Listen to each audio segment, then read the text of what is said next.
감사를 드립니다. 한 주간 여러분들과 함께 말씀을 나누게 될 파주중앙교회를 믿는 유현 목사입니다. 코로나 중에 전도회를 하고 있는 교회가 많지 않을 것 같은데, 하여튼 코로나 중임에도 전도회를 열게 하신 하나님께 감사를 드리고, 강사로 초청해 주신 우리 존경하는 강서구 목사님이야 천성교회 모든 성도님들께 감사를 드립니다. 한 달 만에 다시 왔는데요, 지난번 금요일에는 얼마나 많이 긴장을 했는지 되게 부담이 많이 됐습니다. 근데 한 달 만에 다시 오니까 조금 더 익숙하고 편안해지는 것 같습니다. 그리고 여기 보니까 전광판이 설치되어 있는데, 그 말씀을 들어보니까 첫 번째 계시라고 하는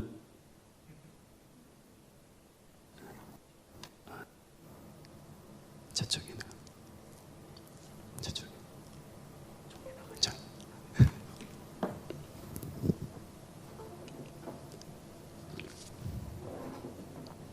아니요, 저기 돼 있어요. 네. 첫 계시라고 했는데 정말 영광이란 생각이 듭니다.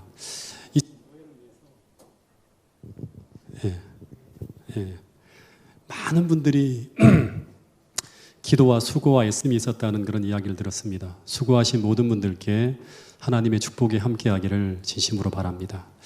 그리고 처음 이곳에 참석하신 분도 꼭 하나님이 함께하심으로 하나님이 주시는 가장 귀한 축복을 받고 돌아갈 수 있게 되기를 바라겠습니다.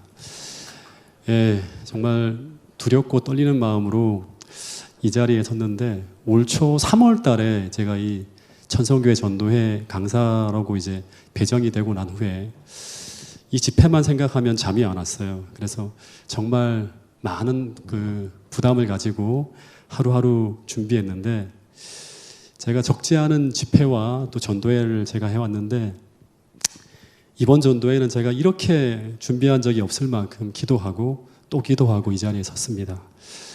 하나님께 기도하기를 저의 연약함과 저의 부족함이 이 집회를 통해 드러나야 될 하나님의 영광을 가리지 않게 해달라고 정말 기도하고 기도하는 마음으로 이 자리에 섰습니다. 한 주간 이 집회를 통해서 오직 하나님께서 영광 받으시는 그런 귀한 집회가 될 수 있기를 간절히 바랍니다. 그리고 한 주간 오직 하나님의 도우심으로 정말 은혜롭고 성령 충만한 집회가 될 수 있기를 간절히 바라고요. 아울러 그런 집회가 될 수 있도록 함께 기도해 주시면 감사하겠습니다. 제가 잠깐 한 번 더 기도하고 시작하도록 하겠습니다. 하늘 아버지, 정말 어려운 가운데지만 주님께서 이 집회를 열게 하시고 또 하나님의 뜻이 있어서 주님 이곳에 또 말씀을 전할 수 있도록 불러주셔서 감사합니다. 주님께서 계획하시고 뜻하신 그 뜻이 이루어지는 은혜로운 집회가 될 수 있도록 도와주시옵고, 아울러 성령 하나님께서 이 집회의 시작부터 끝까지 주관하여 주시고 성령 충만한 집회가 될 수 있도록 주님 축복하여 주시옵소서. 참석한 모든 분들이 하나님께로 나가는 그 길, 그리스도께로 나가는 그 길을 발견할 수 있는 귀한 집회가 될 수 있도록 주님 축복하시고 인도하여 주시옵기를 예수님 이름으로 기도드렸습니다. 아멘.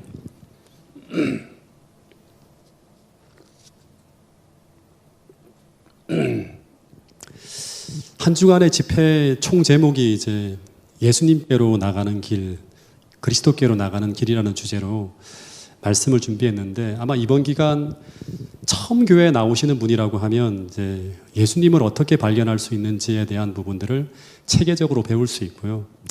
기존의 성도님들은 다 알고 있다고 생각할지 모르겠지만 다시금 신앙을 기초부터 새롭게 할 수 있는 그런 한 주간이 될 수 있을 것이라는 생각이 듭니다. 그래서 오늘은 그 첫 번째 시간으로 하나님이 진짜 존재하시는가 하는 주제로 오늘 그 첫 시간을 한번 열어보도록 하겠습니다.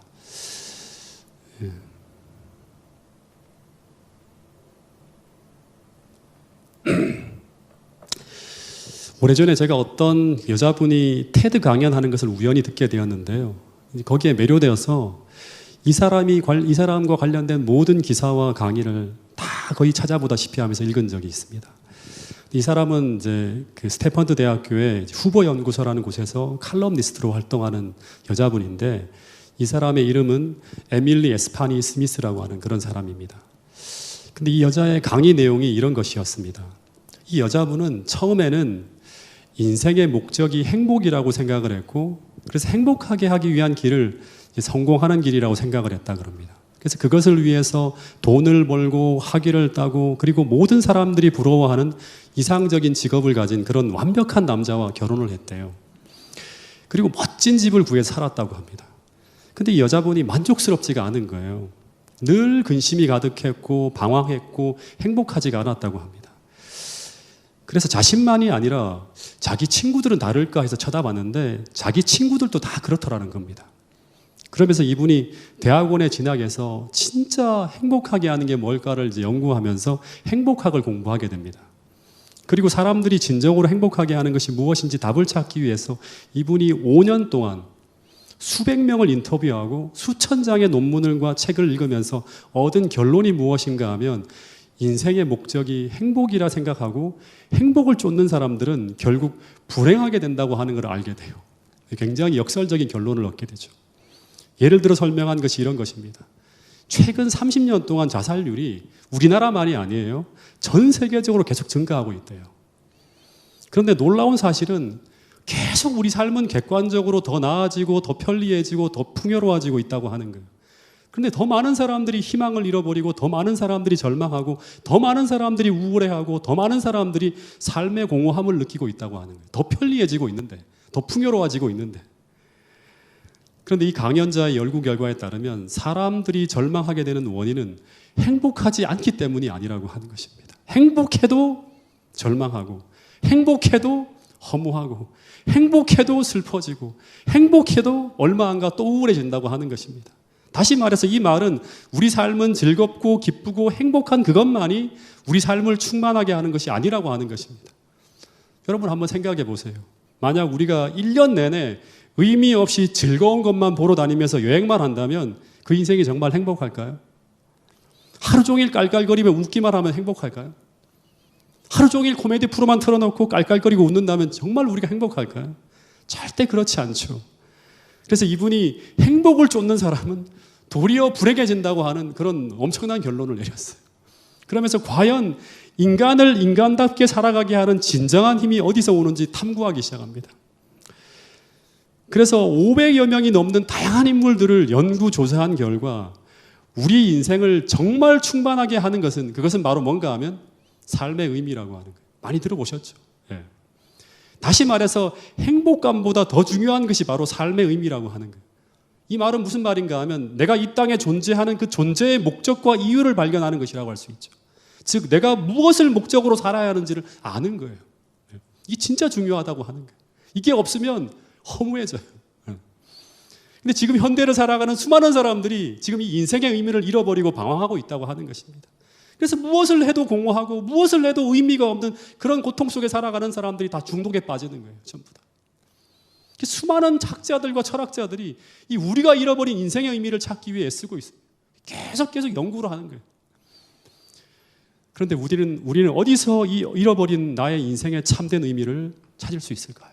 진짜 중요한 겁니다. 우리가 잃어버린 인생의 참된 의미는 바로 우리가 잃어버린 그 창조주 하나님을 다시 찾을 때, 그리고 그분께 물어볼 때, 나를 왜 지으셨는지 그분께 물어볼 때, 그럴 때 나를 지으신 그분만이 나에게 가르쳐 줄 수 있는 것이 바로 뭔가 하면 인생의 참된 의미라고 하는 것입니다. 그래서 인류 역사상 가장 현명한 사람이라고 하는 솔로몬은 이 땅에 살아가는 모든 사람들에게 이런 말을 하고 있습니다. 우리 전도서 12장 1절, 2절 말씀을 다 같이 한번 읽어보겠습니다. 시작. 너의 창조주를 기억하라.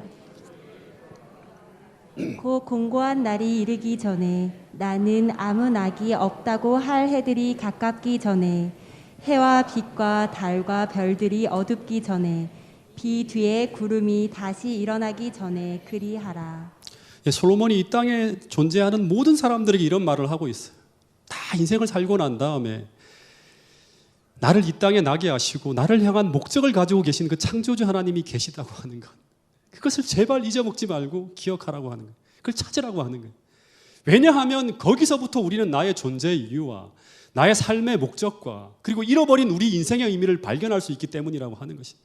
이것을 잃어버리면 우리는 무엇을 해도 허무하고 무엇을 해도 공허하고 무엇을 해도 의미가 없는 거예요. 왜냐하면 죽으면 끝이기 때문에. 확실하게 붙잡지 못하면 우리는 다 죽기 전에 방황하게 돼요. 진짜 이게 맞을까? 이런 생각을 가지면서. 여러분, 그래서 오늘 우리 모두 이 시간 나를 이 땅에 나게 하신 창조주 하나님이 계시다는 이 사실을 우리 모두가 꼭 발견하고 돌아갈 수 있게 되기를 간절히 바라겠습니다. 근데 이 하나님이 계시다고 하는 것, 이것이 바로 오늘 우리가 하나님 앞으로 나아가는 신앙의 첫 번째 단계라고 하는 것입니다. 히브리 11장 6절에 보면 이런 말씀이 있습니다. 이 말씀도 같이 한번 읽어보겠습니다. 오늘 가장 중요한 말씀 중에 하나라고 할 수 있겠죠. 시작. 믿음이 없이는 기쁘시게 못하나니 하나님께 나아가는 자는 반드시 그가 계신 것과 또한 그가 자기를 찾는 자들에게 상 주시는 이심을 믿어야 할지니라. 네, 성경은 말하기를 오늘 우리가 하나님께 나가기 위해, 다시 말해서 그분을 만나고 경험하기 위해 우리가 반드시 올라서야 될 신앙의 첫 번째 계단은 뭔가 하면 그분이 계시다고 하는 거예요. 그분이 살아계셔서 당신을 찾고 있는 자에게 상 주신다는 것, 즉 응답하신다는 것, 이 믿음을 가지고 반드시 나가야 된다고 하는 것입니다. 근데 중요한 게 뭐냐 하면 이 믿음을 어떻게 가질 수 있을까 하는 거예요. 우리는 어떻게 하나님이 존재하신다고 하는 것을 알 수 있을까? 이게 진짜 오늘 이제 우리가 풀어야 될 정말 중요한 그 키 중에 하나죠. 성경에 보면 하나님이 계시다고 하는 것을 어떻게 우리가 알 수 있는가 하면 이 땅에 존재하는 만물이 어떻게 존재하고 있는지를 살펴보라고 합니다.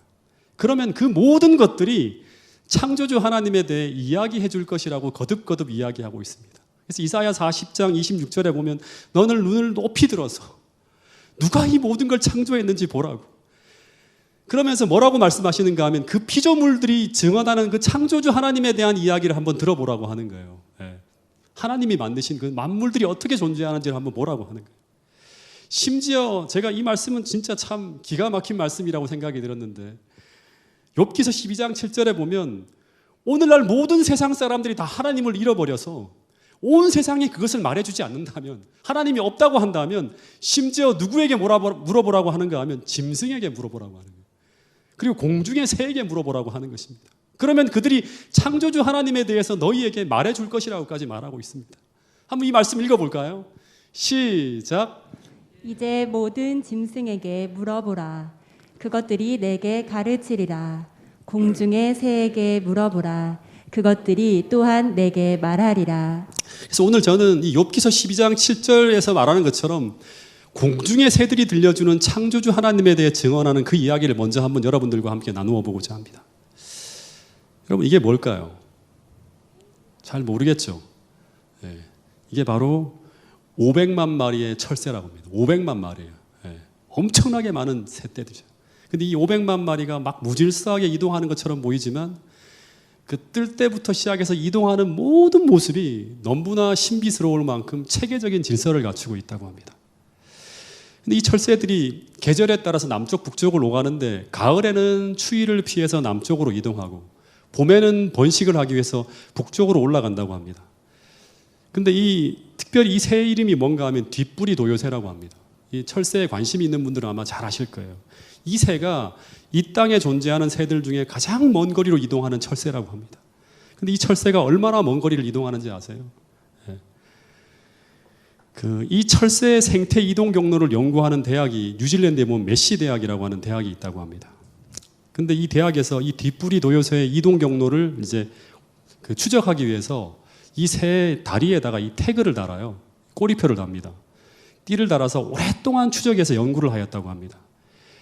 그래서 밝혀낸 사실이 뭔가 하면 이 새는 겨울을 나기 위해서 알래스카에서 이제 9월쯤에 내려와요. 9월쯤에 가을에 출발을 합니다. 그래서 어디까지 가는가 하면 뉴질랜드까지 가는데 며칠을 이동하는가 하면 8일 동안 아무것도 먹지 않고 11,700km를 비행한다고 합니다. 그러니까 이 새가 시속 60km의 속도로 192시간을 쉬지 않고 비행을 하는 거예요. 근데 이 과정을 통해서 어떤 일이 벌어지는가 하면 이 새의 몸무게가 출발할 때는 대략 400g 정도 돼요. 근데 이 비행을 마치면 몸무게가 얼마로 주는가 하면 200g으로 줄어들어요. 절반이 빠지는 거예요. 몸무게의 절반을 비행하는데 다 소모해 버리는 거예요. 그러니까 목숨을 걸고 비행을 하는 거예요.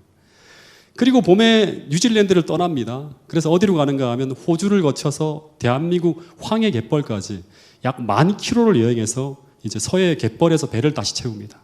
그리고 다시 그들의 목적지인 알래스카까지 날아간다고 합니다. 그러니까 이 새는 보통 1년에 3만 킬로, 평생 38만 킬로미터를 여행하며 산다고 하는 것입니다. 그러니까 엄청난 거리를 매년 한 해도 그러지 않고 생존을 위해서 여행을 하는 것이죠. 근데 이 철새를 연구하는 사람들에게 아직까지 풀리지 않는 의문이 있어요.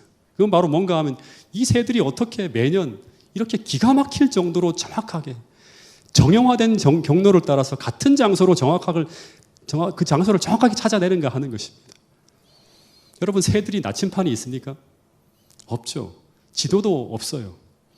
그래서 이 이유를 찾아내기 위해서 수많은 학자들이 연구해서 수많은 어떤 결론을 막 이제 냈는데, 근데 제가 웬만한 어떤 그런 이야기들은 다 검색해서 읽어봤는데요. 첫 번째 가설은 뭔가 하면 이 새들이 태양각을 계산해서 이동한다고 하는 설이 있고요. 두 번째 가설은 이 철새들이 별자리를 다 외워서 이동한다는 학설도 있고, 세 번째 가설은 뭔가 하면 이 철새들이 지구자기장을 느끼면서 이동한다는 학설도 있고, 넷째 연구 결과는 이 철새가 저음파를 듣는다는 거예요. 이 가설이에요. 다시 말해서 우리 귀에는 들리지 않는 한 20Hz 미만의 음파를 다 들어서 이동한다고 하는 거예요. 예를 들면 포항에서 파도가 치는 그 파도가 바위에 부딪히는 소리하고 강화도에서 파도가 바위에 부딪히는 소리가 다르대요. 그걸 다 이 철새가 이동하면서 다 외웠다가 그 음파를 다시금 들으면서 이동을 한다고 하는 거예요. 말이 됩니까? 근데 이런 희한한 가설들이 세워지는 이유는 뭔가 하면 철새들이 상상을 초월할 만큼 너무나 정확하게 다른 길로도 가지 않고 오직 정형화된 똑같은 길로만 그 먼 거리를 이동해서 정확한 목적지를 찾아간다고 하는 걸 확인했기 때문에 이거를 맞추기 위해서 그런 가설들이 나오는 거예요. 여러분, 새들의 지능을 분석해보면 이걸 다 외우고 가려고 그러면 엄청나게 똑똑해야 돼요. 이 새들의 지능을 분석해보면 보통 IQ가 얼마나 되죠? 우리 여러분 좀 이 예배 시간에 좀 하는 말이 좀 그렇지만 이 새 머리가 좀 나쁜 사람들을 뭐라고 하죠? 새 뭐라고 하잖아요. 근데 이 새들의 보통 IQ가 20에 30 정도 된다고 합니다. 근데 그렇게 정확한 경로를 이 머리 가지고는 기억하고 판단해서 갈 수 있는 지능이 도저히 안 되는 거예요. 근데 여러분 100번을 양보해서 새들이 지형을 전부 정확하게 외우고 판단해서 간다고 하더라도 여러분, 새들이 처음 서식지를 선택할 때 어떻게 수만 킬로 떨어진 지구 반대편에 먹을거리가 있다고 하는 것을 알게 되었을까? 참 이게 미스테리잖아요. 그걸 인정한다고 하더라도. 두 번째, 그리고 어떻게 수백만 마리가 8일 동안 굶으면서까지 목숨을 걸고 그곳까지 가려고 하는 그 의지는 어떻게 갖게 된 것일까? 이해가 안 되는 거예요. 어떻게 IQ 20짜리가 지구 반대편에서 겨울을 난 후 몇 개월 뒤에 지구 반대편에 가면 먹을 것이 있다고 하는 것을 어떻게 6개월 동안 잃어버리지 않고 기억하고 있다가 매년 그곳을 잊지 않고 날아가게 되는 것인가? 이게 보통 미스테리가 아니에요. 제가 오래전에 새에 대해 관심이 많다 보니까 이제 다큐멘터리 하나를 봤는데 위대한 비행이라고 해서 이 철새에 대한 다큐를 제작해서 보도한 다큐멘터리가 있었는데요. 이 PD가 제작 후기를 올려놓은 글을 제가 읽어봤어요. 근데 거기 보면 이렇게 적혀 있더라고요. 그런데 이렇게까지 날아야 하는 이유를 지금도 모른다. 다 취재해서 학자들에게 다 물어보고 과학자들에게 다 들어봤는데 이렇게까지 날아야 하는 이유는 취재의 결론이 뭔가 하면 아직도 모른대요. 아무리 조사하고 연구하고 인터뷰해도 결론은 몰라요. 전부 가설이에요. 대신 추위를 피하고 새끼를 키우기 위해, 추위를 피하고 새끼를 키우기 위해, 생존을 위해죠. 그리고 그들의 조상이 그래왔던 바로 그 경로를 따라 몸의 감각을 따라 움직이며 따라간다고 하는 것밖에는 알도리가 없었다. 그래서 이 PD는 이것을 그냥 단지 신비다, 기적이라고 말하면서 기사를 마치고 있습니다. 그런데 이런 신비한 현상에 대한 해답을 과학은 설명하지 못하는데 그 이유는 무엇인가 하면 눈에 보이는 현상만으로 아무리 자료를 모으고 개도 답을 찾을 수가 없다고 하는 것입니다. 다시 말해서 이 현상을 설명하기 위해는 오직 한 가지 사실을 인정해야 되는 것입니다. 그것은 바로 세상을 창조한 창조주 하나님이 이 새를 창조하셨고 이 새들의 생존을 위해 이 모든 것을 계획하셨고 그리고 지금도 그들을 돌보고 계신다고 하는 것을 인정하지 않으면 이 답을 찾을 수가 없는 거예요. 아무리 연구하고 100년, 1000년 연구해도 알 수가 없는 거예요. 이 새 뒤에서 작용하는 그 신비한 능력을 우리가 인정하지 않는다고 하면 끝없이 가설로만 남는 거예요. 그래서 욥기 12장 7절에서는 이런 말을 하고 있는 것입니다. 이제 그 궁금한 것들을 누구에게 물어보고? 짐승에게 물어보고 새들에게 물어보라고 하는 것입니다. 그러면 그들이 생존하며 살아가는 그 모든 이유를 통해서 모든 동물들이 바로 창조주 하나님이 존재하셔서 지금도 그들을 돌보고 계신다는 사실을 그 생태의 모습을 통해 내게 말해주고 가르쳐 줄 것이라고 말하고 있는 것입니다. 여러분, 심지어 예수님도 마태복음 6장 26절에서 이 사실에 기초해서 이런 말씀을 하고 있는 것입니다. 여러분, 이 말씀을 같이 한번 읽어보겠습니다. 마태복음 6장 26절 말씀입니다. 시작.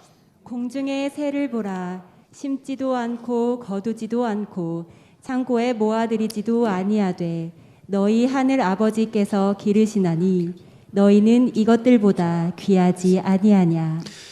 공중의 새를 보라고 하는 거예요. 심지도 않고 거두지도 않고 창고에 모아들이지도 아니하되 너희 하늘 아버지께서 어떻게 하신다? 기르시나니 너희는 이것들보다 귀하지 아니하냐. 다시 말해 예수님은 이 새들이 겨울이 찾아오면 땅에 먹을 것이 없어지게 되는데 그때도 이 철새들이 살 수 있는 이유는 그들을 세상에 나게 한 그 창조주 하나님이 그들을 돌보고 계시기 때문이라고 하는 것입니다. 다시 말해 새들은 어디에 그들의 생존에 필요한 양식이 있는지 알 수 없지만 창조주 하나님은 그것을 알고 계시고 그래서 그들을 살리기 위해서 수백만 마리의 새들을 움직이시고 수만 킬로의 비행을 지도하며 그들의 서식지를 찾아가면서 그들을 돌보고 계신다고 하는 것을 성경은 이야기하고 있습니다. 그런데 그런 것처럼 이 새들을 돌보시는 그 하나님께서 그 신비한 보살핌으로 오늘 우리도 돌보고 계신다고 하는 사실을 성경은 이야기하고 있습니다. 그래서 그 보이지 않는 그 하나님의 실제함과 그 사랑의 보살핌을 너희들이 정말 느끼지 못하겠거든 공중에 나는 새들을 보라고, 그 새들을 통해서 한번 확인해 보라고 주님은 말씀하고 계신 것입니다. 여러분, 마태복음 10장 29절 30절도 같은 말씀입니다. 31절까지의 말씀을 같이 한번 읽어보겠습니다. 시작. 참새 2마리가 한 아사리옷에 팔리지 않느냐.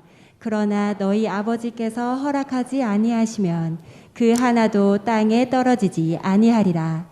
너희에게는 머리털까지 세신 바 되었나니 두려워하지 말라. 너희는 많은 참새보다 귀하니라.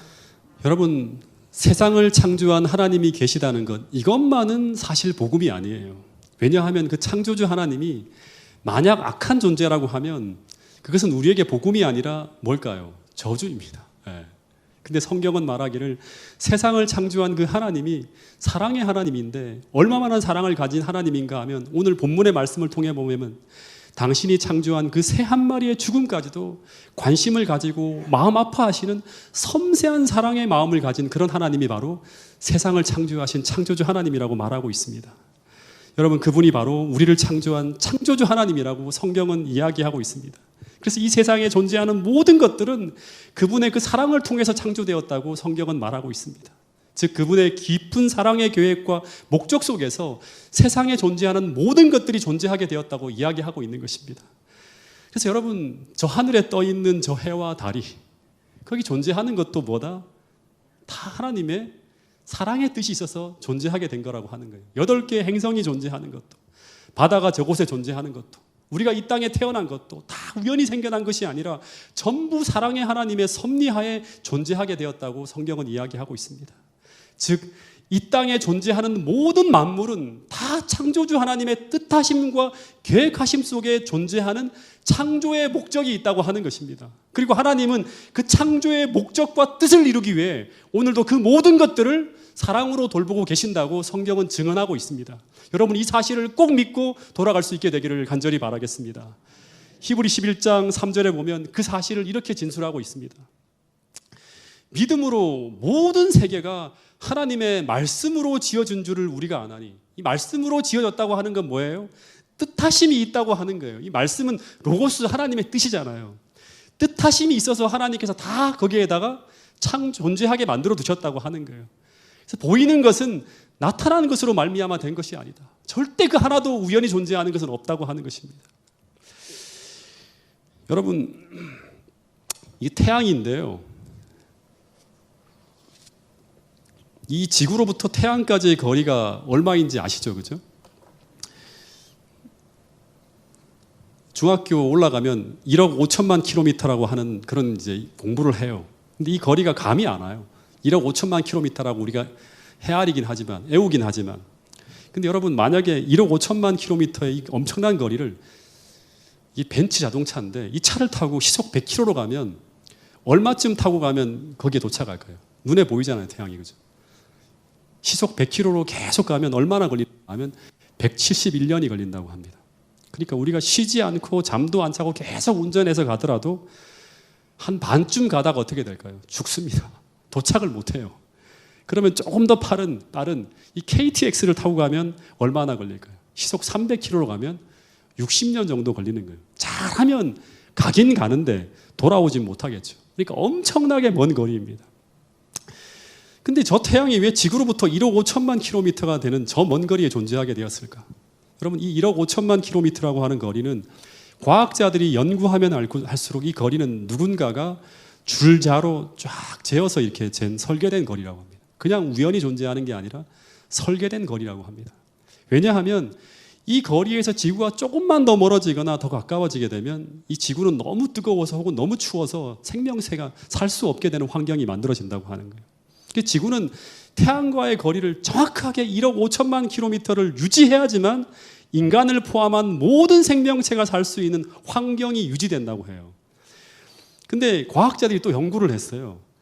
이 태양과 지구 간의 이 거리의 변동폭이 얼마까지 가능한지를 한번 연구해 보는 거예요. 그래서 생명체가 생존이 가능할 수 있는 변동폭이 얼마나 될지를 연구해 봤는데 그 변동폭이 얼마나 되는가 하면요, 7%라고 합니다. 7%. 그러니까 이 거리에 변동이 생기면 안 돼요. 1억 5천만 킬로미터를 딱 유지해야지만 이 지구가 사람이 살 수 있는 환경이 되는 거예요. 이 사진을 보면 지구와 태양 사이의 거리가 이 녹색선으로 이제 표시되어 있죠. 그러니까 이 녹색선을 벗어나는 순간 지구에는 생명체가 살 수 없는 그런 환경이 되는 거예요. 그래서 이 7%의 변동폭을 벗어나지 않고 돌아가는 이 공전 궤도를 생명체가 살아갈 수 있는 공전 궤도라고 해서 라이프 존이라고 부른다고 합니다. 과학자들이. 근데 여러분, 이 지구가 가만히 있는 행성이 아니라 매년 태양의 주위를 1년에 한 번씩 돌아야 되는데 이 공전 속도가 얼마나 빠른 속도인가 하면 이 태양 주위를 한 바퀴 도는 거리가 9억 3천만 킬로미터라고 합니다. 그걸 1년에 한 번씩 돌아야 되기 때문에 공전 속도가 얼마나 되는가 하면 시속 10만 8천 킬로미터라고 하는 거예요. 그러니까 엄청나게 빠른 속도로 가는 거예요. 지금 우리는 못 느끼지만 엄청나게 빠른 속도로 돌고 있는 거예요. 그러니까 이 어마어마한 속도로 어마어마한 물체가 태양의 주위를 돌고 있는 거예요. 근데 공전만 하나요? 4만 킬로가 되는 이 지구를 24시간에 한 바퀴씩 돌아야 돼요. 시속 1300킬로로 자전도 합니다. 그런데 이런 엄청난 속도를 내며 움직이는 이 지구가 이 7%의 변동폭을 벗어나지 않고 너무나 정밀하게 돌아가고 있다고 하는 것입니다. 과학자들이 이 사실을 발견하고 너무나 놀라고 있다고 하는 것입니다. 여러분, 그래서 지구는 과학자들이 생각하기를 우주선에 비유되는 별이에요. 엄청난 속도로 달리고 있는 우주선이에요. 근데 과학자들이 뭐라고 말하는가 하면 이 엄청난 속도로 달리고 있는 이 지구라고 하는 우주선이 안전하게 운행되기 위해서는 약 20만 가지의 정확한 조건이 맞아야지만 안전하게 운행될 수 있다고 합니다. 지구는 지금 그냥 도는 게 아니라 아주 정밀한 메커니즘 속에서 돌아가고 있다고 하는 거예요. 공기를 유지해야 되고, 그러니까 70%, 20% 이렇게 공기 밀도를 다 유지해야 되고, 온도를 정확하게 유지해야 되고, 달과의 거리, 9개 행성의 위치가 다 정밀하게 맞춰 돌아가야 돼요. 근데 20만 가지의 조건 중에 단 한 가지의 문제라도 발생하면 이 궤도가 위험해지고 생명체의 안전이 위험해질 수 있는 그런 곳이 바로 뭔가 하면 이 지구가 돌아가고 있는 환경이라고 합니다. 그런데 과학자들은 이런 거대한 물체가 이런 엄청난 속도로 달리고 있는데도 불구하고 이런 정밀한 메커니즘이 깨어지지 않고 수천 년간 계속 유지된다고 하는 것은 이것은 기적의 메커니즘이라고 합니다. 기적의 메커니즘. 여러분, 2013년도에 대한민국에서 우주로 쏘아 올린 무인 인공위성이 나로라고 하죠. 그죠? 그 우주선이 이제 우주로 올라갔는데 어떻게 올라갔는지 혹시 아세요? 2002년부터 시작해서 2013년까지 장작 11년 동안 10번이나 발사 연기와 2차례의 실패 끝에 3번째 발사에 성공해서 우주로 날아갑니다. 근데 2009년 8월 25일 1차 발사 때는 216초 만에요. 이 인공위성을 보호하는 덮개, 이걸 페어링이라고 하는데 이 페어링 하나가 제대로 분리되지 않아서 위성이 제궤도에 올라가는데 실패합니다. 그런 다음에 2010년 6월 10일 날 2차 발사를 하는데 2차 발사 때도 발사 137초 만에 1단 로켓이 폭발하면서 또 실패해요. 그 이유는 1단 로켓과 2단 로켓을 연결하는 볼트 하나가, 부품 하나가 파손되어서 공중에서 폭발하게 됐다고 합니다. 그리고 우리가 며칠 전에 아는 이 누리호가 이제 그 수많은 과학자들이 정말 검토하고 또 검토해서 쏘아 올렸는데 궤도 진입에 실패하고 호주 해상에 떨어졌대요, 지금.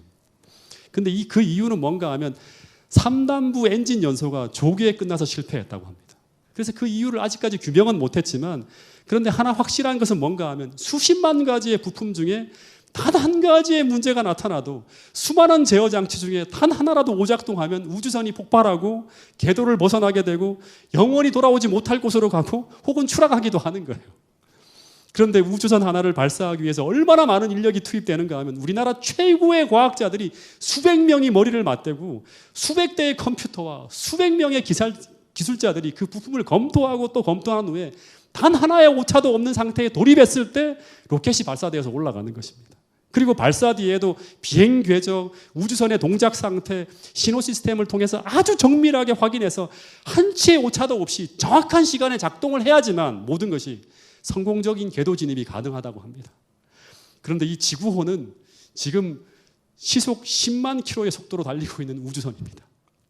그런데 만약 우리가 타고 있는 이 우주선이, 이 지구호가 그런 정밀한 메커니즘을 관리하고 통제하는 선장도 없고 관리자도 없는 상태에서 우연히 돌아가도록 방치되어진 우주선을 지금 우리가 타고 있다면 우리는 지금 얼마나 위험하고 불안한 상태에 있는지 우리는 알 수 없을 만큼 굉장히 불안한 상태에 있는 거예요. 근데 지구호는 지금까지 6,000년 동안 운행하고 있는데 단 한 차례의 운행 사고도 일어나지 않았다고 하는 것입니다. 그 이유는 우리 하나님께서 이 수십만 가지 이상의 모든 부분을 당신의 무한한 지혜로 완벽하게 통제하시면서 단 한치의 오차도 없이 지금 6,000년간 이 지구를 돌보고 계시기 때문이라고 성경은 이야기하고 있습니다. 이것을 보면서 어떻게 알아? 창조주 하나님이 계시다고 하는 것을 인정하라고 하는 것입니다. 그 수백만 마리의 철새들이 매해 그런 기적의 신비한 비행을 하면서 생존하는 것도, 오늘 우리가 이렇게 매일 매 순간 이런 엄청난 지구의 움직임 속에서도 우리가 아무 염려 없이 평안하게 생존할 수 있는 이유도 하나님의 기적적인 돌보심이 매일 매 순간 우리에게 미치고 있기 때문이라고 성경은 이야기하고 있습니다. 여러분, 그래서 사도 바울이라고 하는 사람이 사도행전 17장 28절에서 이런 말을 하고 있는 것입니다. 자, 우리 이 말씀을 같이 한번 읽어보겠습니다. 사도행전 17장 28절 말씀입니다. 시작. 우리가 그를 힘입어 살며 기동하며 존재하느니라. 예, 오늘도 우리는 그를 힘입어서, 그 하나님을 힘입어서 지금 살며 기동하며 존재한다고 하는 것입니다. 이 하나님이 계시지 않다면, 그분이 돌보시지 않는다면 이 세상의 모든 생명체, 인간뿐 아니라 모든 생명체가 존재할 수 없는 거예요. 그분이 낯을 거두시면, 고개를 돌리시면 다 사라질 수밖에 없는 그런 존재들이라고 하는 것입니다. 여러분, 오늘 우리가 그분을 힘입어 살며 기동하며 존재한다고 하는 이 사실을 꼭 믿고 돌아갈 수 있게 되기를 간절히 바라겠습니다. 이사야 45장 18절에는 제가 지금까지 쭉 한 이야기를 이렇게 요약하고 있습니다. 자, 이 말씀을 같이 한번 읽어보겠습니다.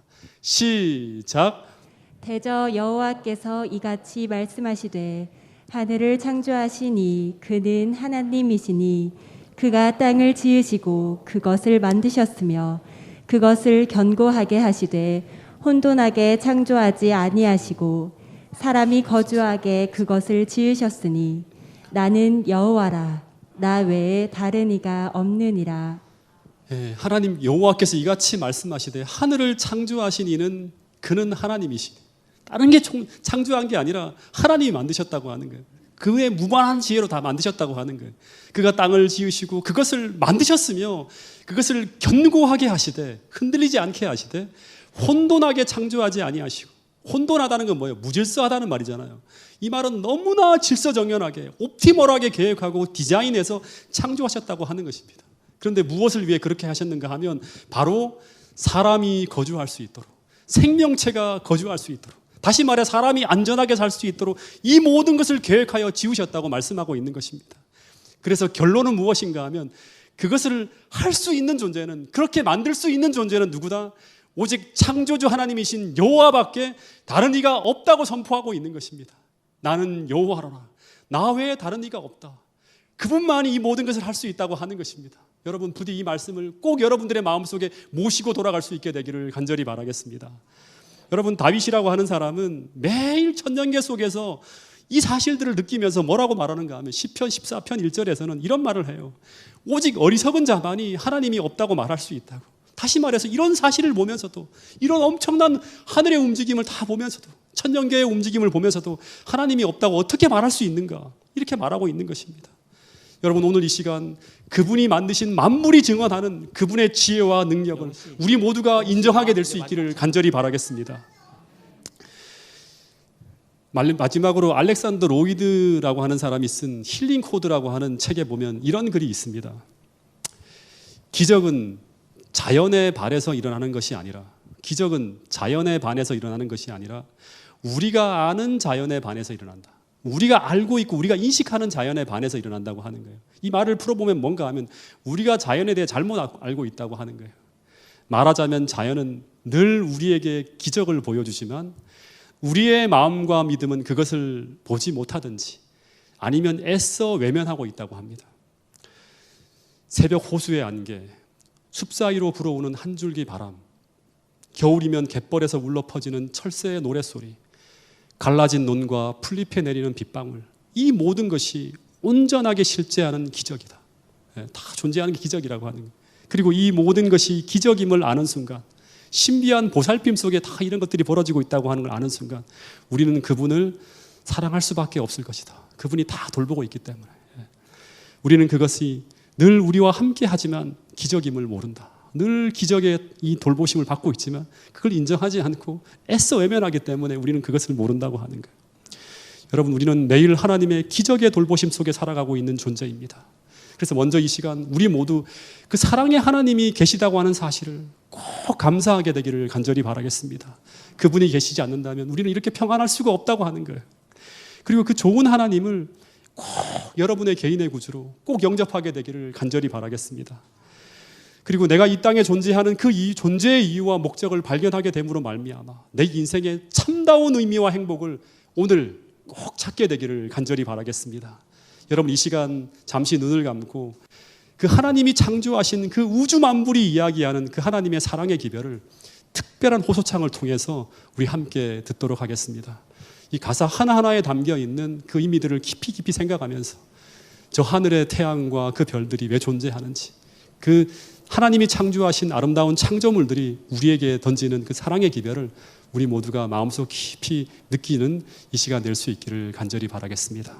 우리 다 함께 눈을 감고 이 은혜로운 호소창을 우리 함께 경청하면서 하나님이 우리에게 들려주는 그 사랑의 기별을 우리 함께 느낄 수 있게 되기를 바라겠습니다.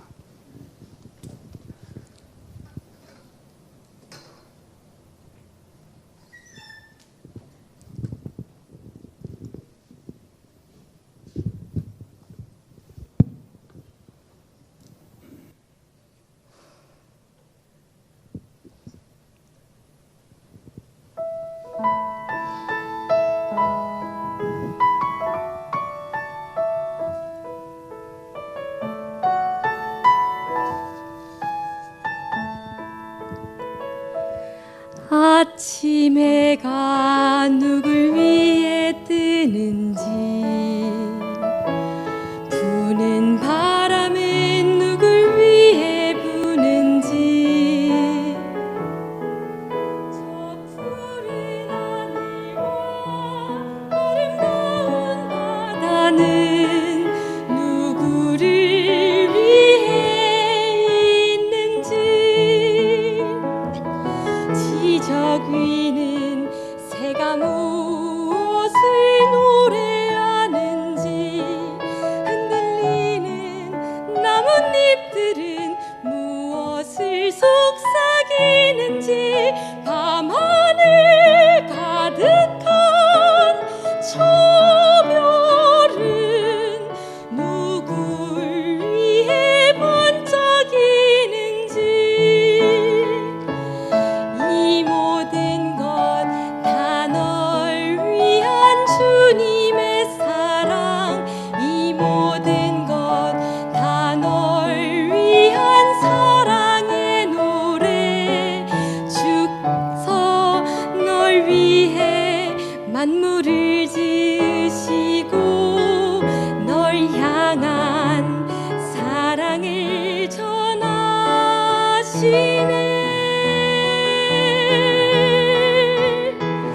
보이지 않는 주님의 사랑이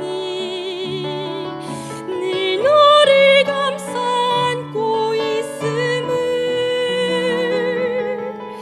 날마다 뜨는 저 태양처럼 변함없는 주의 사랑이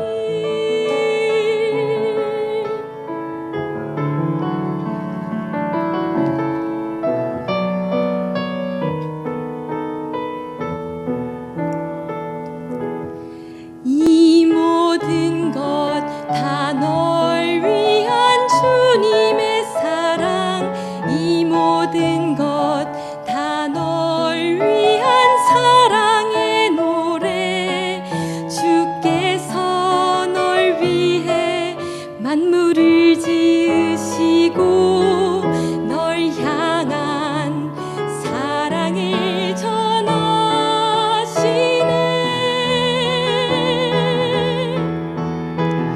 보이지 않는 주님의 사랑이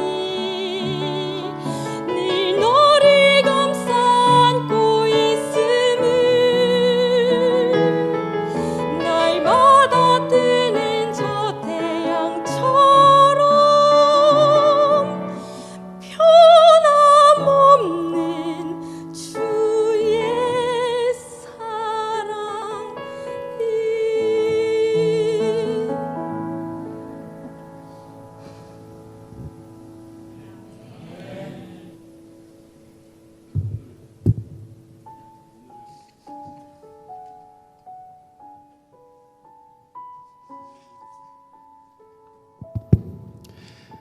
여러분, 오늘 나를 이곳까지 인도하신 하나님을 우리 잠시 좀 생각했으면 좋겠습니다.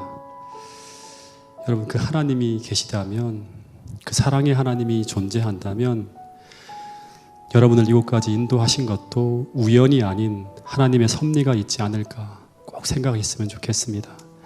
여러분, 그 사랑의 하나님께서 오늘 이 시간 여러분을 부르고 있습니다. 여러분을 부르시는 그 하나님의 사랑의 촉청에 꼭 마음을 열 수 있게 되길 간절히 바랍니다. 그리고 그분을 마음에 영접함으로, 그분을 나의 구주로 영접하시길 하심으로 말미암아 평생 그 하나님이 주시는 행복과 인생의 의미를 발견하며 공허하고 허무한 삶이 아니라 하나님이 주시는 축복의 삶으로 우리 모두가 꼭 함께 걸어갈 수 있게 되기를 간절히 바라겠습니다. 그분을 마음에 영접함으로, 그분을 나의 구주로 영접하시길 바란다면 다 함께 일어섬으로 그 마음을 표현해 주시기를 바라겠습니다. 감사합니다. 우리 함께 마치는 찬미 함께 부르도록